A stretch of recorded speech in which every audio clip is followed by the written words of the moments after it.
Hello and welcome back to part 2 of Keep the Change, where I clap less, hopefully. If you're not familiar with the Keep the Change concept, I recommend you watch the concept explanation video. I'll have a link to that appearing in the top right corner right now. So in this video, I'm going to walk through the changes that were suggested, the changes that I made, and my decision-making process while I was making those changes. So these were the top 7 change suggestions, and I needed to implement 5 of them. So I'll start by discussing the 2 changes that I didn't implement and explain my reasoning as to why I thought maybe that wouldn't be the best direction for the piece to go in. I don't know how, but incorporate Randy in some form. Randy is my dog, and while he is a certified musical genius,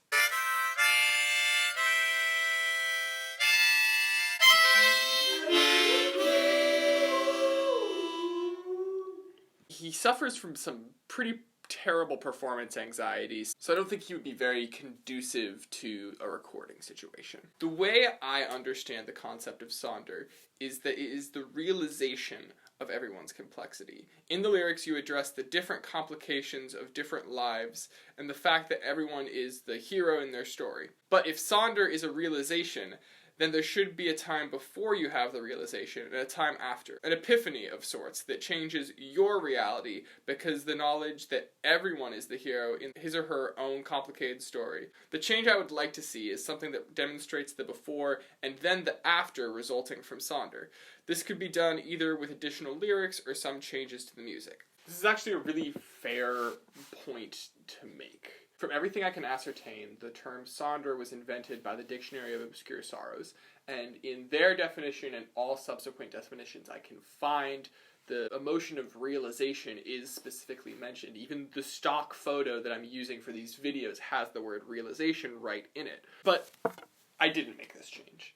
And it's because I worry that these pre-realization, post-realization phases that you're talking about could run the risk of becoming very heavy-handed. And I tend to prefer songs that don't necessarily bash the listener over the head with the point. That being said, one could certainly write a song with these pre-post-realization segments with the level of nuance that I'm looking for, but it would be walking a very fine line. So although I didn't implement this change, if it was brought up again and was popular in the voting, I would consider trying it. And I do think it's important for me and the audience to think about this, because this comment brings into question, did I actually write a song about Sonder?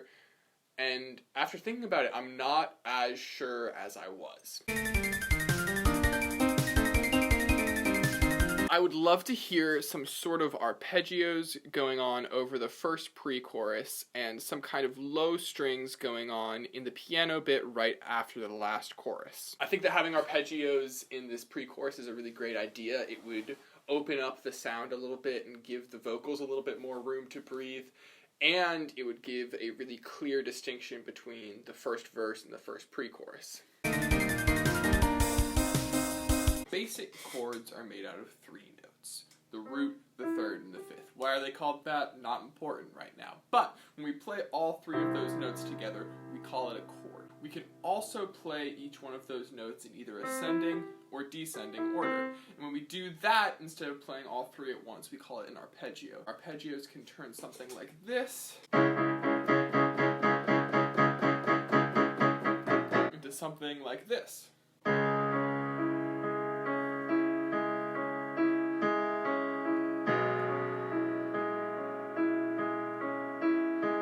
I also love your idea about having some low strings going on during the piano solo right towards the end. I've found that having really low string drones can do a lot to build tension in a piece. It can really give this sense that there's something very dark and looming just over the horizon, which feels appropriate since we're trying to build up to the biggest, most explosive moment in the piece. It would be cool if you could put a quiet drum roll at the beginning of Everyone, Everybody is the Hero in Their Story before that big drop, and have it swell to a cracking rim shot by 4. Cool, this is another one that's sort of about building to the bass drop, if you will. A roll on the snare drum can add a really cool layer of buzz in the background, and when it gets bigger and bigger and bigger, it can really make the piece feel like it's swelling into something grand. I'm all for it. When the guitar starts at 37 seconds, arpeggios instead of strumming to open it up and give the voice some more room. Another arpeggio suggestion, which I'm going to expand upon slightly. When we recorded the first version of Keep the Change, I brought my electric guitar and my acoustic guitar. My thought was that I would lay down the acoustic guitar for the scratch track and then put the electric in the final version. But myself, Ruben, Max, and Alex, who were all at the studio at the time, all agreed that we liked the way that the acoustic and electric kind of played off one another. So that's why you hear both electric and acoustic guitar in Keep the Change version 1. So per this suggestion, I've written an arpeggio line that bounces back and forth between the acoustic and electric guitar. Use an unconventional and inanimate object to add to the instrumentation of the piece. I spent a long time thinking about this one, and for several days I was just walking around the house, shaking and hitting any objects that I found, trying to find a sound that I liked. But none of them quite felt right or sounded right. And what bothered me the most was that all these inanimate objects I was hitting, what did they have to do with Sonder? And then it struck me that a phone is an inanimate object that holds an amazing amount of complexity that is almost entirely unique to each phone owner's life. It's almost like a technological fingerprint of sorts. In high school, I remember using phones as almost noise makers. How it worked is one person would call someone else and they would both put their phone on speakerphone and they'd hold the phones together and let the sound bounce back and forth between the two phones, becoming more and more distorted with each pass through. Now, I wouldn't consider the sounds that we were making to be all that musical. We were high school boys and we were being obnoxious. But I think with a little bit of tweaking and experimentation, we can use this effect to make something that's very bizarre and almost beautiful. So here's the plan. During this ending section,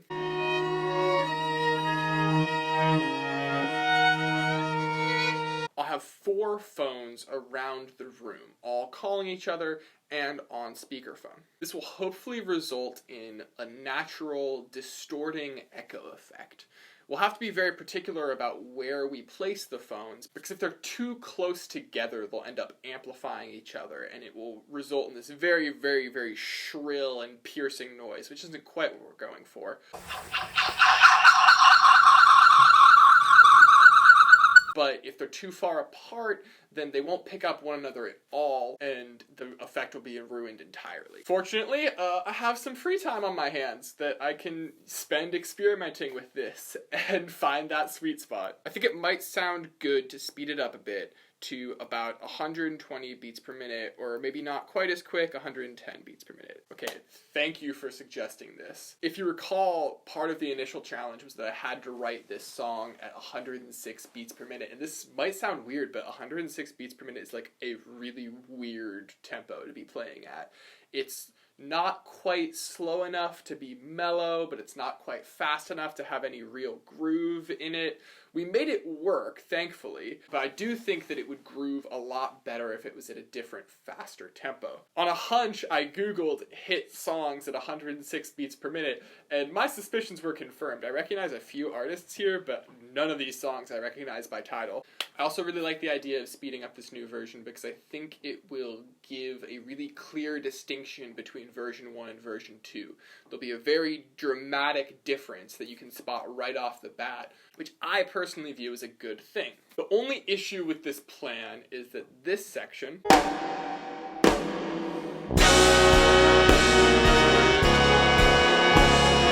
sounds kind of off when played faster. What made this section work in the first place is that it was kind of lumbering by at this mid-tempo, and all the chords really took their time getting into the next one, and the effect is kind of ruined when we play it faster. So I scrapped this section, and I wrote something new. Since arpeggios seemed to be the order of the day, I tried to incorporate as many arpeggios as I could. So yeah, 2020, not going the way anyone expected, huh? I was really hoping to be able to post this video alongside the second version of Keep the Change. But in case you haven't heard, things have gotten kind of complicated recently. So I honestly don't know when we're going to be able to record this second version of Keep the Change. But I'm hopeful that it will be on the sooner side of things. I know that large gatherings like concerts will probably be off the map for a good long while, but when we were recording this, we recorded each instrument section separately. We recorded the strings, and then we recorded the brass, and then we recorded the saxophones, and then we recorded the drums, mainly for space issues, because we didn't have a lot of space in our studio. But the unanticipated benefit of this is that we never really needed more than 6 or 7 people in the studio at once. So hopefully we will be able to use this to our advantage, and we'll be able to record this second version sooner rather than later. We'll be able to record it safely, we will be able to record it responsibly, and we will be able to record it sanitarily. So thank you so much for watching. If you want to support me and the musicians and the producers who all worked on Keep the Change, please consider becoming a patron.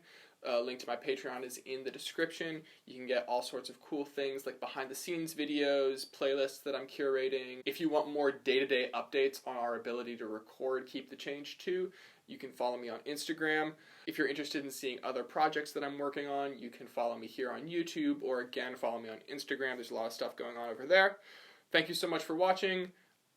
Wash your hands, stay safe, breathe deeply.